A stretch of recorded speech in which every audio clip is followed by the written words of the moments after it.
Professor Jack, and this is week 4, lecture 4. The second part of lecture 4, this is chapter 9 on race and ethnicity. Race and ethnicity is the continuation of the culture theme of chapter 2.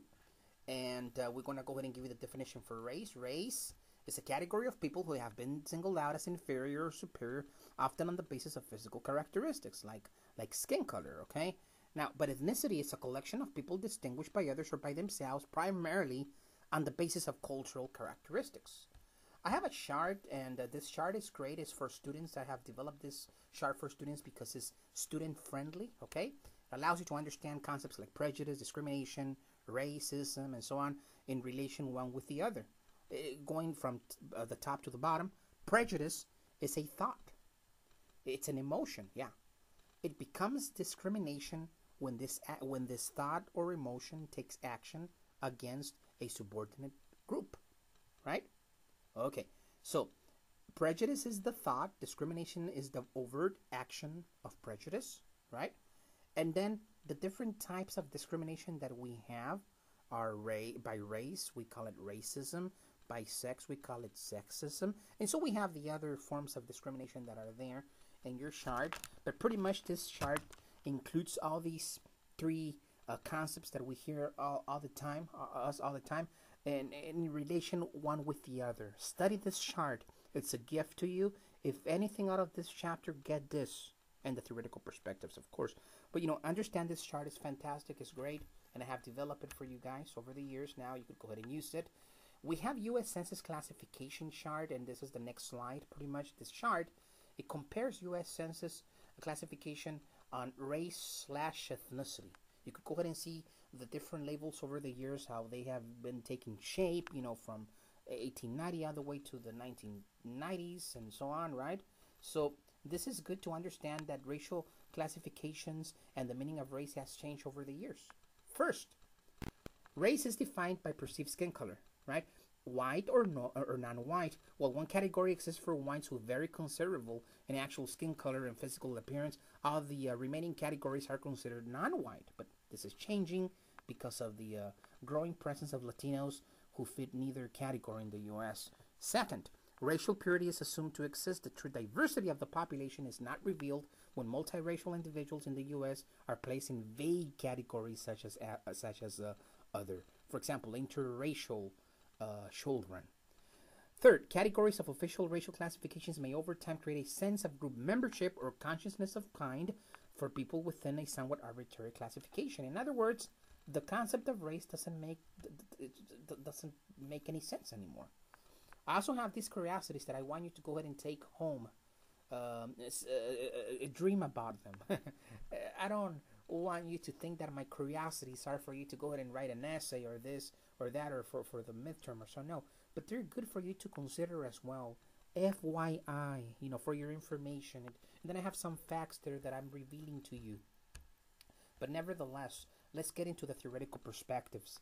Now, we have functionalist perspective, we have conflict theorist perspective, we have symbolic interactionist perspective. But in a minute, I'm going to introduce all three theoretical perspectives. And I'm going to introduce a very hot topic known as illegal immigration. It's always a hot topic to have. But as I go through each of the three theoretical perspectives analyzing illegal immigration, I want you to introspect yourself and to know which of the three theoretical perspectives best represent how you feel about it or how you think about it. Let's go ahead and start with the first one, functionalist perspective. Functionalists study immigration and patterns of majority and minority group interactions. What function might immigration have to American society? Also, they analyze how these interactions would later evolve. Would immigrants to the U.S. assimilate to the mainstream culture, or would they maintain their natal culture or their ancestral culture?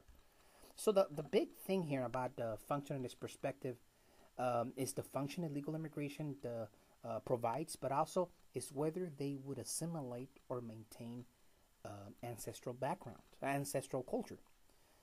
Assimilating would be the process by which members of the subordinate group or racial group, become absorbed into the dominant culture, and oppository to that would be ethnic pluralism, the coexistence of a variety of distinct racial and ethnic groups within one society, claiming ethnic subculture, in other words. Chapter 2, remember?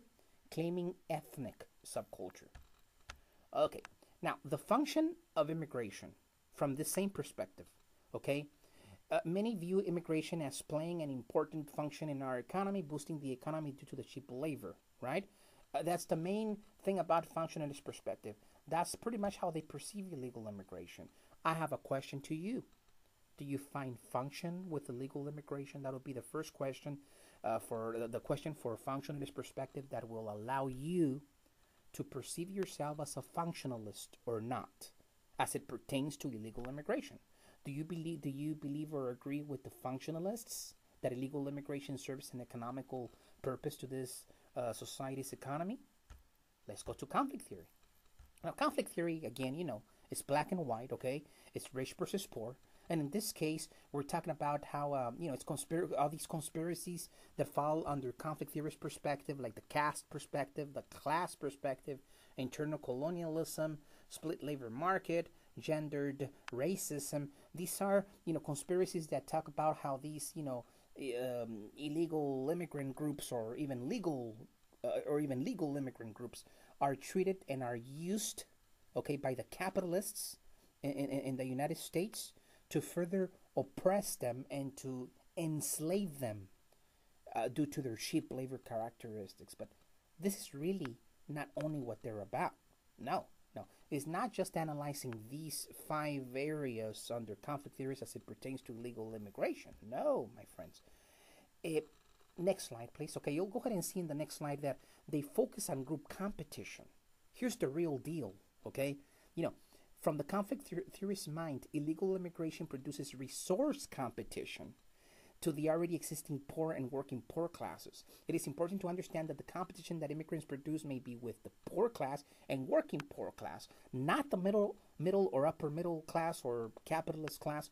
So this is one of the things that I tell a lot of people. If you stay poor or you stay member of the working poor class, well then, hey, wait then for that competition to come and knock your door, right?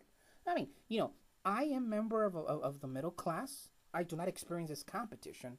Why? Because I'm a credentialized individual. I have degrees left and right. I have preparation. Okay. You also, via education, because you have social mobility, right? Chapter 7 and Chapter 8, right? You could go ahead and get higher wages in your job. You could go ahead and pursue higher positions and status, right? Do you perceive illegal immigration as competition to your class? Would be the question for that, for conflict theory. Symbolic interactionism, the symbolism of immigration. Including myself and other sociologists, we believe that in our contact hypothesis that people may find more similarities than differences. Here are some of the conditions for a positive result. We're not too different. We're human beings. We're members of the same race. There's only one race, which is the human race. Language is the only, and culture is the only thing that differentiates you and I, right? When members of each group have equal status, pursue same goals, cooperate one with another, receive positive feedback when they interact with one another, is how we gonna find more positive results. We're gonna become friends. We're gonna get to know more about each other and respect each other's culture. That's the contact hypothesis. It's not about functions or dysfunctions or competition, but getting along. Okay? So let's see. One more thing about symbolic interactionist perspective, definitely, big time, the last thing I promise, is that Latinos are by far the largest immigrant group. Their trend of immigration can be trailed back to the late 50s, but it exploded in the 1970s and until the present time. Therefore, a phenomenon that I have studied or that I consider that is an important hot phenomenon is a Latinized United States. Fact. Latinos account for 15% of the population. They are the largest minority group pertaining to ethnicity, to ethnic groups, right? In the U.S., larger than African Americans, okay? And let's see. A curiosity that I have, and in this case, the question that I'll go ahead and set up is, what is your opinion on the Latinized phenomenon? Do you believe that they must adjust to the mainstream, or should they rather adjust to their cultures? So that's the question. And so you will find your characterological formation in answering those 3 questions. Thank you very much for your time. This is Jack.